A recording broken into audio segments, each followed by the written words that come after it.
This is Uganda TV. For you. Hello, welcome to the next episode of The 7 Arrows of God here on Uganda TV channel. This is the story of Mugoya Michael, a pastor from Uganda. A man shot down several times but not killed. Let's go again. I had to go and meet Wilson. I told him everything, what had happened. He welcomed me and told me that we have to start the work of lifting up his school called the New Revival and connect it to the international, the way I used to do at the Beautiful Gospel Church. I accepted, though I had a friend in Kampala, Fred, who had been my good hobby, who had even given me a job way back in time in 2014 in the place called Kasao, at a school called Agariawamu High School, where I worked for a full year teaching computer and English to the students who passed well. And now this time, he had come back again and told me that I have to go and find him in Kampala and see whether we can work together. I rushed to Kampala. I realized that he was living a good life then, because he had married a good wife and his life had changed. It was no longer as we used to be way back when we had been jailed together some way back in time. Now, he told me that I have to go back to New Revival School and be there until he called me back. I came back to New Revival, stayed for some few weeks. Then he called me back that he had got for me an opportunity in Kampala. So when I went there, one of his sister's wives had decided to, his wife's sister had decided to start a poultry farm in a place called Chambers, Kitemu, Kampala, Masaka Road. I went and worked there for a full month, but the place was good, but not welcoming.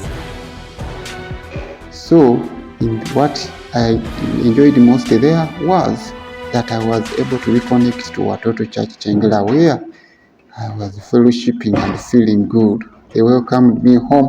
They took me to Heaven's Gates and Hell's Flames drama. I enjoyed it. I felt back to Christ in a better way.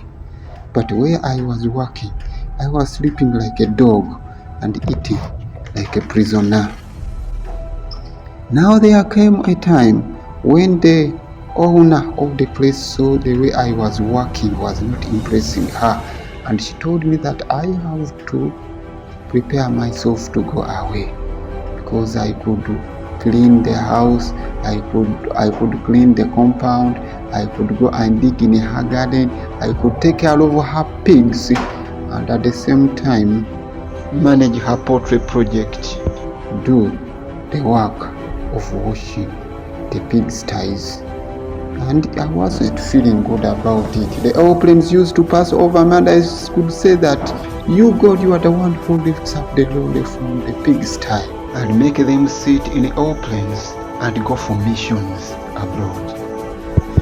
So at the end of the 30 days, she paid me. And instead of going back to Buyukwe or anywhere else, I had to go to a place called Chiriandong, where I had been told that my real father had relocated from Bala and went there for almost 2 decades.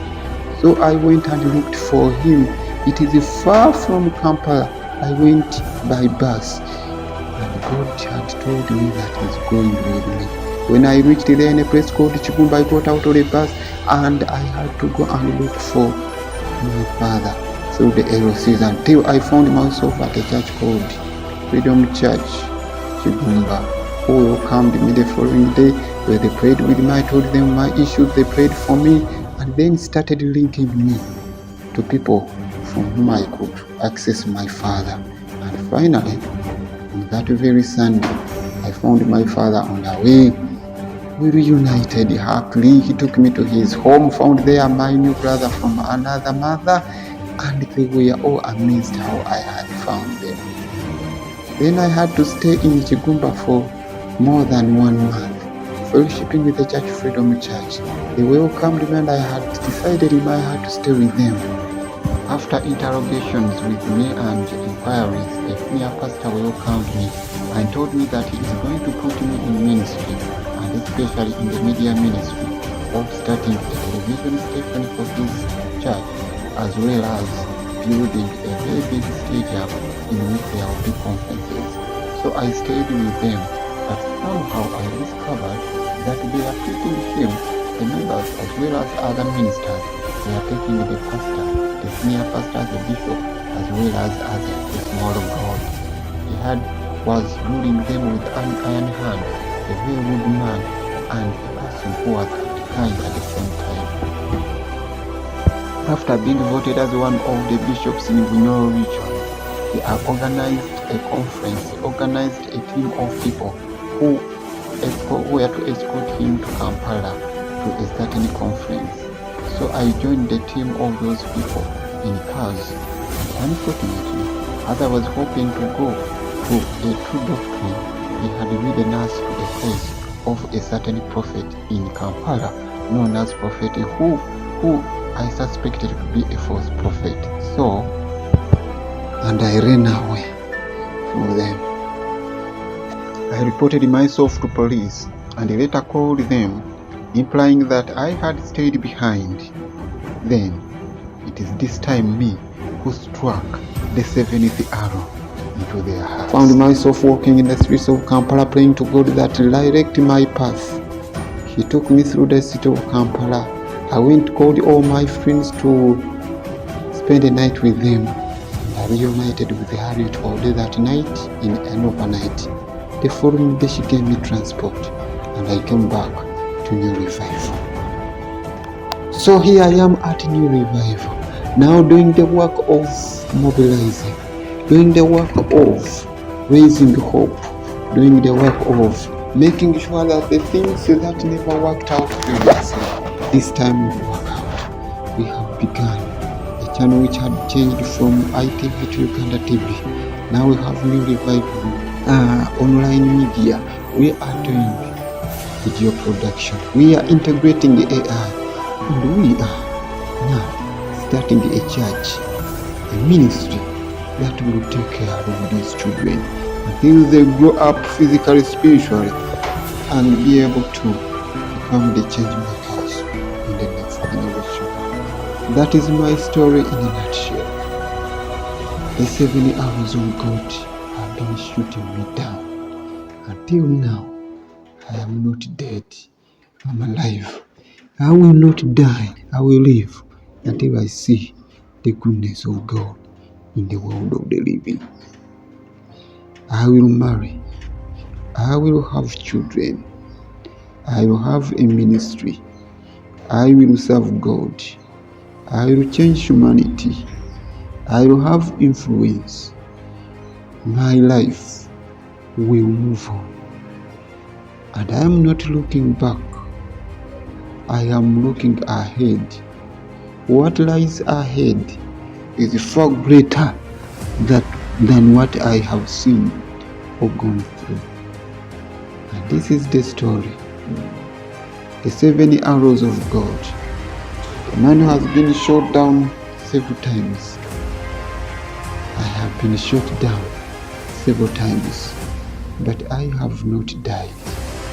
I'm still alive. And because I live, I know that my Redeemer also lives. I know He lives. And because He lives, I'll face tomorrow. And tomorrow is going to be greater. Greater than today. Greater than now. Than yesterday. This is a life of a man speaking at 45 years, short like Job, broken like Jacob, and nailed like Jesus, still clinging on to hope that still all things will work together for good to those who love God and who are called according to His purpose. Mugoya Michael, I say, thank you, Lord. For Romans chapter 8, verse 28. God bless you. Wow, that's it for today. Watch out again for the next episode. Remember, this one was proudly brought to you by New Revival Nursery and Primary School in Buikwe and Uganda TV. Together, let's support the education of underprivileged children in Uganda. Carolina, I say goodbye for now. This is Uganda TV for you.